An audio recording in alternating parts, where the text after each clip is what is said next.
ஒரு சிலர் வந்து விஷ்ணுபதி புண்ணிய காலம் ஆகஸ்ட் 17 அப்படின்றாங்க. ஒரு சிலர் வந்து விஷ்ணுபதி புண்ணிய காலம் வந்து ஆவணி 1 அப்படின்றாங்க. ஐதீகப்படி வந்து ஆவணி 1 தான். ஆனால் பஞ்சாங்க கணிப்புப்படி ஆடி 32. சூரிய பகவான் சிம்மத்தில் நுழையிறது தான் வந்து கணக்கு. பல பேர் நம்மளில் வந்து விஷ்ணுபதி புண்ணிய காலம்னா என்னன்னே தெரியாமல் இருப்போம். விஷ்ணுபதி புண்ணிய காலத்தில் வந்து நம்ம செய்கிற வழிபாடு வந்து சாதாரண நாட்களில் செய்கிறத விட பல மடங்கு வந்து நம்மளுக்கு பலனை தரும். இந்த விஷ்ணுபதி புண்ணிய காலத்தில் வந்து நம்ம செய்கிற தானம், ஜபம் எல்லாமே, வழிபாடு எல்லாமே வந்து மற்ற நாளில் செய்கிறத விட இந்த நாளில் செய்யும்போது நம்மளுக்கு வந்து அதிகமான பலன்களை வந்து தரும். மகாவிஷ்ணுவும் மகாலட்சுமி தாயாரும் பூமிக்கு அருள் புரியும் காலம்தான் இந்த காலம். ஸோ இந்த டைமில் வந்து நம்ம மகாலட்சுமி தாயாரோட இருக்க விஷ்ணுவை வழிபடும்போது பணத்தடை, தீராத கடன் பிரச்சனை, வறுமை எல்லாமே நீங்கும். இந்த காலத்தில் நம்ம கோயிலுக்கு போக முடியலன்னா கூட வீட்டிலையே 108 முறை ஓம் நமோ நாராயணாய அப்படின்னு 108 முறை சொல்லி வழிபடலாம். விஷ்ணுபதி புண்ணிய காலம் வந்து அதிகாலை 1:30லேருந்து காலை 10:30 மணி வரைக்கும் தான். நம்ம காலையில் 9 மணிக்கு பெருமாள் கோயிலுக்கு போயிட்டு பெருமாளுக்கு பிடிச்ச பச்சை திராட்சை அல்லது பாயாசம் இல்லை கல்கண்டை வந்து நெய்வேத்தியமாக வச்சு வழிபடலாம். நம்ம வந்து 27 முறை வந்து கொடிக்கம்பத்தை வந்து சுற்றி வரணும். கையில் வந்து 27 மலர்கள் வச்சுருக்கணும். எந்த மலராக இருந்தாலும் பரவாயில்ல.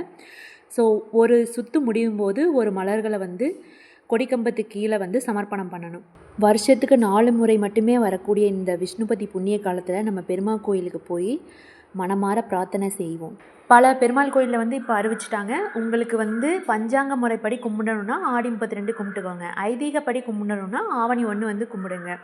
ஸோ 2 நாட்களுமே வந்து அதிகாலை வந்து நடை திறந்து வைக்கப்படும் அப்படின்னு சொல்லிட்டு அறிவிப்பு விடுத்துட்டாங்க.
यस्य विक्रमेषु अदित्ययन्ते भुवनानि विश्वा